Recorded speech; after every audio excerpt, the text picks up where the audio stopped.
There's baby girl. Alright, let's see, a little bit of a different video today. I'm going to be taking a break from the river and hitting my local pond, seeing what's going on. I'm going to be basically going back to basics, you know, like spinnerbait, popper, yum dinger, weightless soft plastic, you know, the basics, you know. I'm gonna see what the lake is doing. It's kind of a windy day. It's after some storm, so spinnerbait should be dynamite. So I'm gonna see what the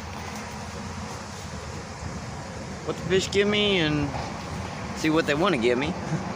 You know, see you on the water here in just a... We're here, folks. Let's see what we got going on. It's a little loud on the side. I might not fish here for too long because, you know, the camera's going to be picking all that up.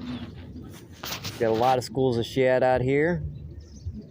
Thinking weightless fluke, super fluke, chatterbait or spinnerbait. Yeah. Yeah. Spinnerbait. All right, first cast. Let's look underneath the trees.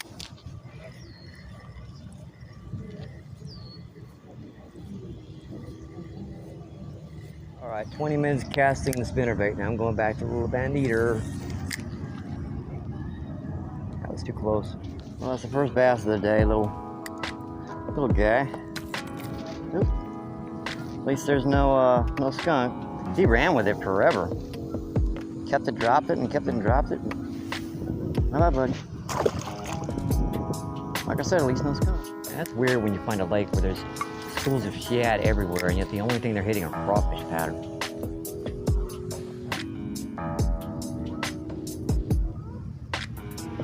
Sometimes on the bass, they don't want to come up, I guess.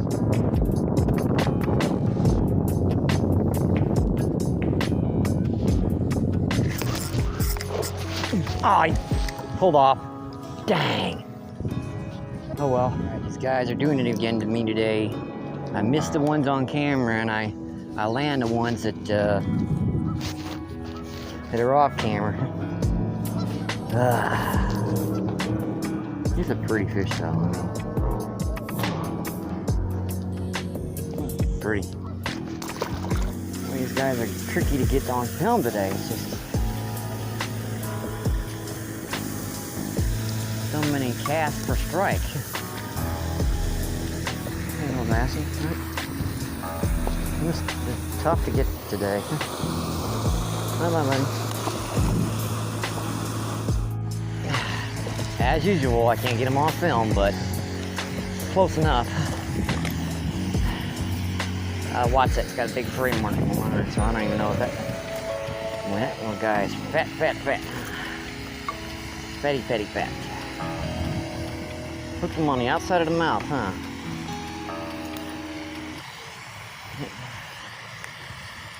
Hooked them on the outside of the mouth.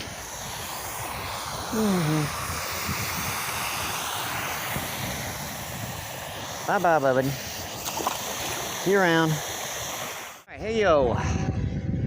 It's, as you can see, I'm down on a river, and it's kind of steamy and hot. You know, it's one of those good days you can take your shirt off, enjoy yourself, and yeah, super lightweight on the river.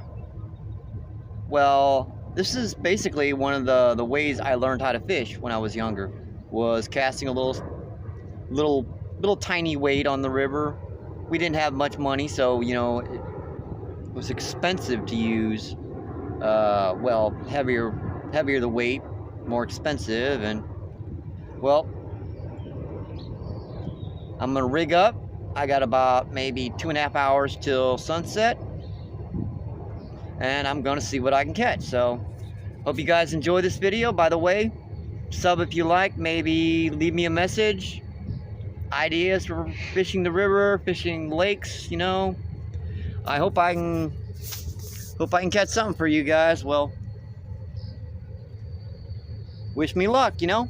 Yeah, this way, by the way, is extremely simple to use. All you need is like a container of a little Walmart cheapy hookies and split shots. You don't need that big of hooks, by the way, because you're never going to hook anything over about 30 pounds anyways right by the shoreline. And majority of the time, that's just carp or grass carp. Not to say that I haven't caught some massive fish like this. I mean, I've gotten up to 40-pound flathead with this little trick, you know, fishing right by the shoreline. And just a container of night crawlers, you know, just dig yourself some nice small to medium-sized worms. They don't have to be that super big, and you can get a couple hundred of these guys, I mean, pretty fast. So don't be stingy on, you know, baiting up the spot. By the way, it's perfectly legal to bait up the spot for anything but rainbow trout in Missouri River, in Missouri. So just you don't need really that much weight. Just one of these little guys is enough to hold around these, because you're only going to be casting maybe 2.5 to 3 feet from the shoreline. So yeah, and if you haven't seen my previous videos, this is a little trick that will save you a ton of money. See this? Bread wrappers. These bread wrappers work perfectly for weight stops. They don't put any force in the line, so you don't have to worry about tying swivels. This is a great little trick when you're fishing. You know, you don't have to worry too much about, you know, super big fish that might snap your line. You just tighten that when you want to. One of the benefits too, you can slide this up and down. So all I have to do is loosen, tighten. Righty tighty, lefty loosey. Pretty simple, right? Slide that up and down. You can change your depth. It'll save you a ton of money on swivels. Believe me, I've been doing this for years, and oh, look at that gigantic grass carp. Can you see that? Well, I hope you guys can see that. Man, that was like 40. That was a good 40 pounder. That was a massive. I mean, that thing was, whoo, that was big. I got to get my worms. I got to get my bait out here. Standard little Carolina rig. I'm going to put this about maybe 1.5 feet off the bottom. Give it a little leeway, and we're just going to put that right by the bank. Let that sink. See these guys I'm spooking? Put the rod down and hold it. Yeah, it is amazing the kind of diversity of fish that you can catch with this little technique. This should be fun, by the way. This should be fun. You know, let's see the species of fish. You can catch carp, grass carp, blue cat, buffalo, channel catfish, flathead catfish, regular carp, drum, herring, sauger, white bass, you name it. Whatever is in this river, this technique, you can catch it. You know, plus it's a really cheap way to fish, you know. With these, you don't need swivels, so, and you can get that little pack for like $2.99, along with those hooks for another $2.99. So you're talking $6 for all the gear you'll need for months and months. I mean, you can get snagged over and over and over and over again. It doesn't really matter. It's like maybe 10 cents a pop or something when you get snagged, so it's not really that big a deal. Got him.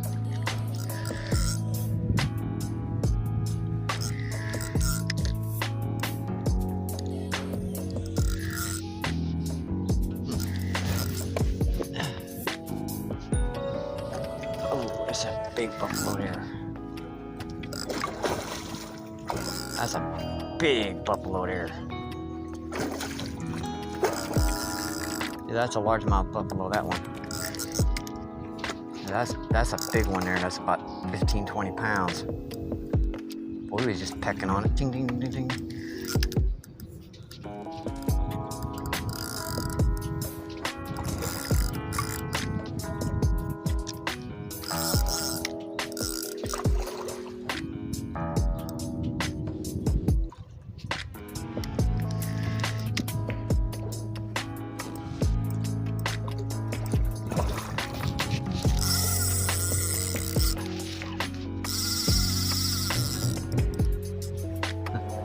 Pretty good run that time, huh? He took off down that current.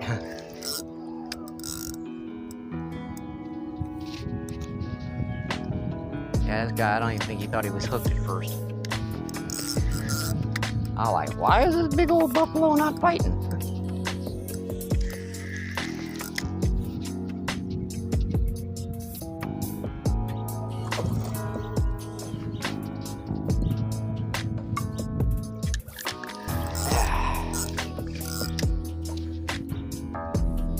The difference between the largemouth buffalo and the smallmouth, to the coloration, he's bright white.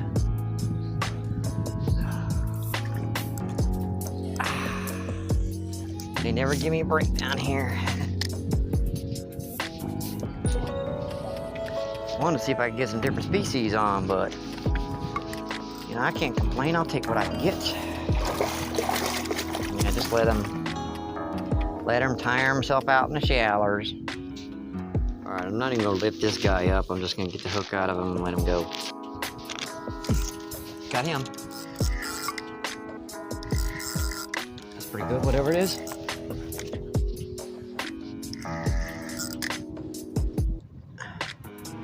What have we got here, huh? Spinning like that, I'm guessing a buffalo. But let's see. Let's see, folks. Oh, I didn't get to see that all the way. What was it? Yeah, buffalo.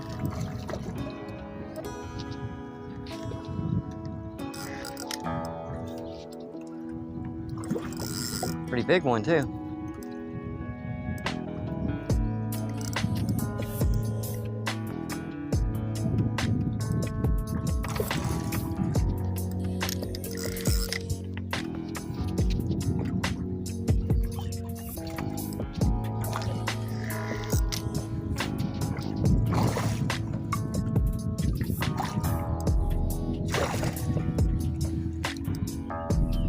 Probably be the last one I keep because it's about as much as I can carry. Anybody else that gets caught today is going to get thrown back. Another smallmouth buffalo. About the same size as the last one.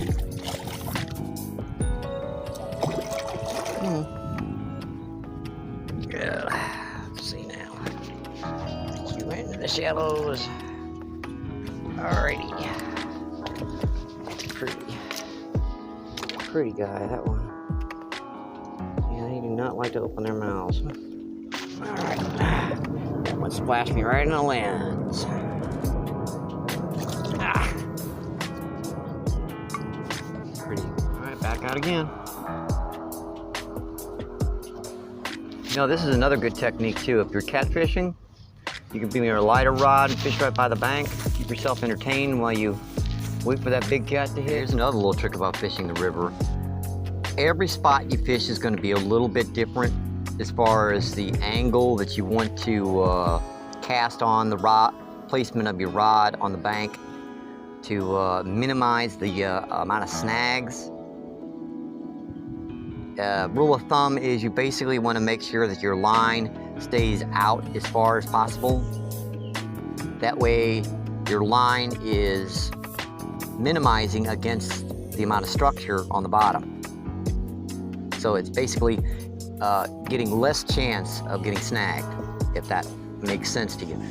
And as far as back currents, and it's another good thing to check out the shoreline when the water's super low. That way you know where little sandbars are, big rocks where you can cast around, and you know the back currents, the so forth and whatnot.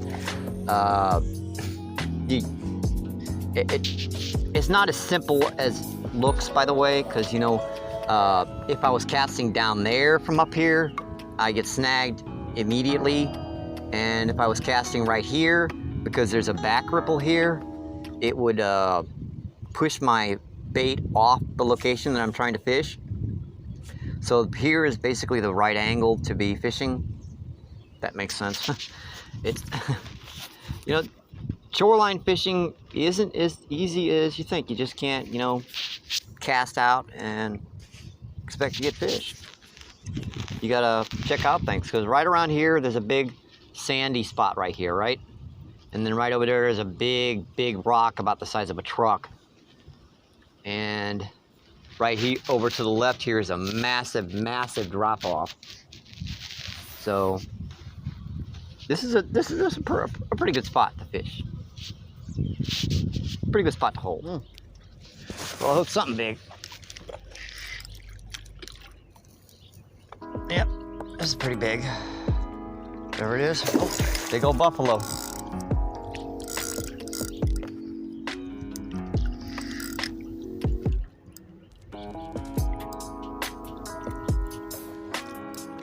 Yeah, I've got a tiny hook on here, so I can't really force them.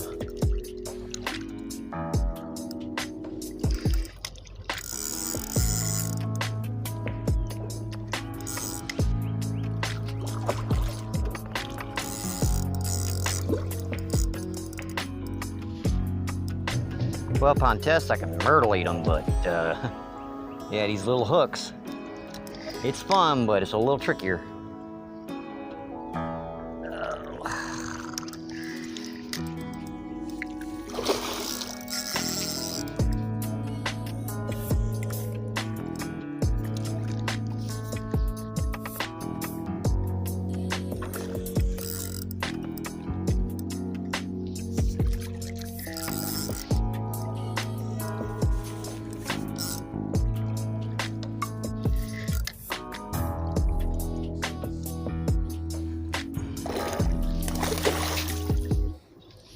Aren't they pretty? I mean, I think buffalo are beautiful fish. Got the line around his tail.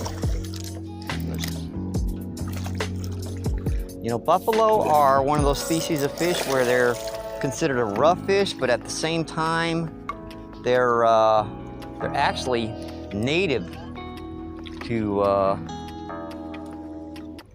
the United States. So in the same category as carp and grass carp. Grass carp are a road fish in some places. He's about 4.5 to 5 pounds. Smallmouth buffalo too, not a largemouth one, because you see the darker colors on them. All right, let me get this guy in here. See what we got. All right, he wasn't so bad. Like I said, he'll go about 4.5 to 5 pounds. Alrighty, and back out. Now I am keeping a few of these, by the way. Now if I get a big flatty or a big channel or something, you know, one of the breeder size, I'm gonna throw them back. But these guys are nice eating size fish. I know a lot of folks that will cook these up super good.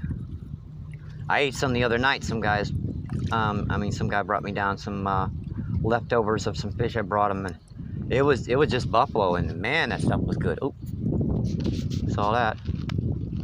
Full on at once. Shoo-wee. I think that's it for the day. I'm tired of getting wet, so let me just let me show you guys what I caught today. By the way, get down here on the rocks. You know, like I said, this is not a very easy place to fish. Whoa! Don't drop the camera in the water, Michael.